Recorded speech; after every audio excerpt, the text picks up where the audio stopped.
So I'm here at St Andrews with Doug Saunders, and it's my pleasure to speak to you, Doug, and thank you very much for making the time. Thank you, Tony. It's my pleasure to come back to St. Andrews. I've got so many wonderful memories, but one of the things that made the memories so nice here are the people. I'm from the South, from Georgia. You know, they talk slow, but everybody is saying hello and good morning. How are you? Did you go to church? God bless you. They don't know you, but that's their type of personalities they have. And I found that to be a lot here. That, you know, they're always so nice to you. They don't push you out of the way and all the other things. And I recall years ago, they just walked down the fairways. When you came out, they just moved back. But now, if you walk down the fairways, they'd be all over the top of you, you know.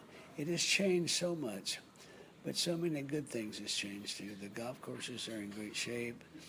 All the pros have learned a lot of things about this and that and the other. But it's only a sport that I know that you can go out and play and talk at the same time. You can't do that, talk and play hockey or football or baseball or any of that stuff. But so you get a chance to meet a person, find out about him. And those are the things that I think has brought a lot of the companies together. I do a lot of golf outings with corporations. I come in, put on a clinic about 20 minutes, go out to a par 3, tee up, hit 1 or 2 balls with each group. I made a lot of holes in one doing that. But the things about it is that to go out and do that, and then I come back and answer questions and sign pictures and books and all the things. But they get to know you. You know, they want to know about, well, Doug, how about what this happened, you know, years ago and everything. So those are the type of things that can make it so much nicer for a company to get their customers together and get people like myself to put on a corporate day for them, we call it. And I run all my life with all the Rat Pack, Sinatra, Sammy Davis, and Dean Martin, and Jack Lemmon, if you named them, the Clint Eastwoods and so forth. And it is just so great to be able to have people like that, you know, around. They're your friends. And you can just have a great laugh and everything from them. And so the life I've lived, you couldn't bought that. Out of all the great players that you played with, who was the most impressive ball striker that you played with? Well, that is a hard thing to say because, I mean, time changed a lot, you know, as you went along. But no one had a swing like Sam Snead. Sam could walk out almost any door at 60, 65, and kick the top of it. He never bent his knees to take the ball out of the cup. He was that flexible. So, you know, his swing was so smooth and just so compact. And then you take other people. I mean, there's so many of the things that, look at a person like Nicklaus. I mean, the swing, and talking about Nicklaus, I got to back off a little bit and tell you something other. I don't know of anyone that has helped this game as much as Arnold Palmer. Arnold has the name of King of Golf, and I don't know of anyone else you could really put there. But I do tell you someone that I think in time to come will be there that will take that over. Is Justin, and Smith. I think that he will be, his personality is such a nice gentleman. I mean, he's always so kind and so pleasant, you know. You look over, now today a lot of them, you know, just walk straight down and never even put their eyes over. But he is such a great individual player, and what a golf game he's got. I wouldn't be a bit surprised if he didn't today hold a trophy.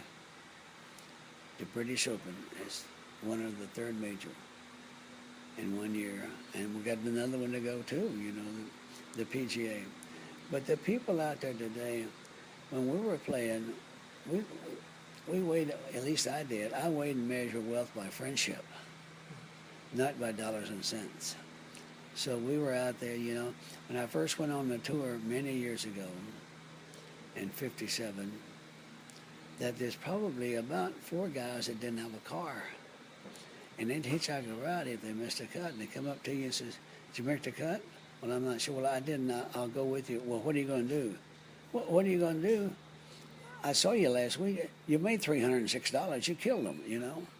"Okay, I'll fill the tank up one time, $5. You get $1.50 for dinner, 75 cents for breakfast." "Okay, you're right with me." But that's the way we were. But back to your question about who are the greatest strikers of the ball. Of course, Hogan was one of them you can't possibly forget. But there were so many of those great guys, you just can't put your finger on one of them. And when you look out here on the range, how do you think this has changed from your day? Because it's a very different animal than it was back then. Well, one of the things that they do a lot now, they work out. And about the only thing work we had was in the right arm and left arm is picking up a couple of beers, getting some phone numbers from some pretty ladies.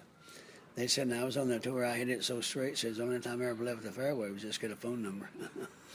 But I couldn't tell you, again, and I said it a while ago, money couldn't bought what we had.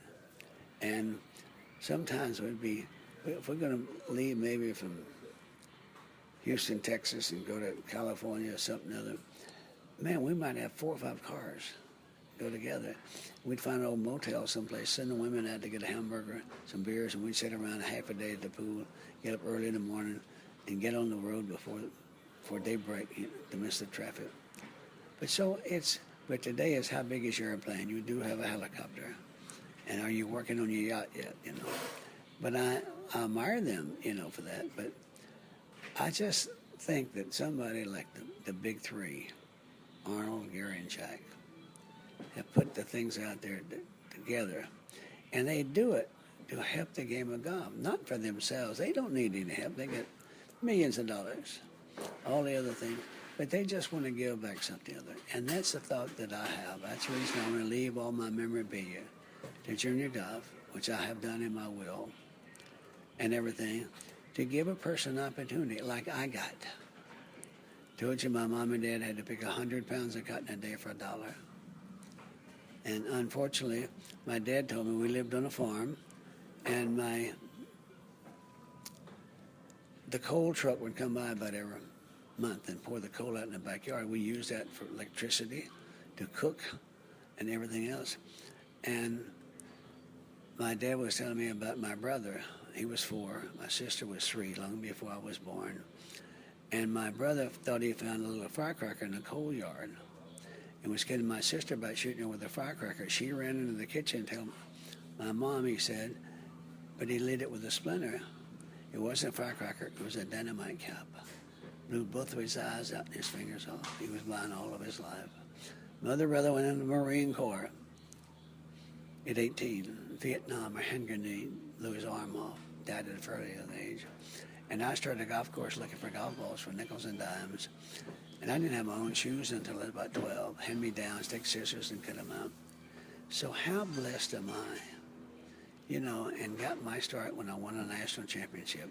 I didn't have any money to go off it, but the guys gave me enough money to get in the bus and go, But those are the things you look back and says, how lucky are you, give back something other, and that's what I'm trying.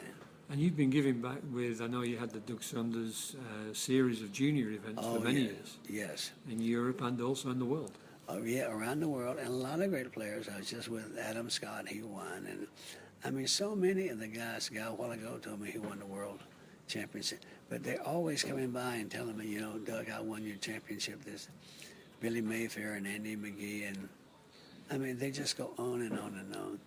And what I did to give them scholarships and get them scholarships, I know that they have worked hard to give back something. And that's the thing about it. You can't carry it with you. So give back and let everybody be a little happy along the way. Doug, I really appreciate your time. Thank you very much. Well, it is truly my pleasure. And again, this game has been unbelievable to me. And if a parent is out there, get your kids to play golf and get them away from that couch. They're looking at, their little book there, typing this in and that and the other. Get them out there and they can meet people and have a good time as I've had. Thank you. Thank you very much. Thank you, Tony. Now, was that okay? That was just beautiful.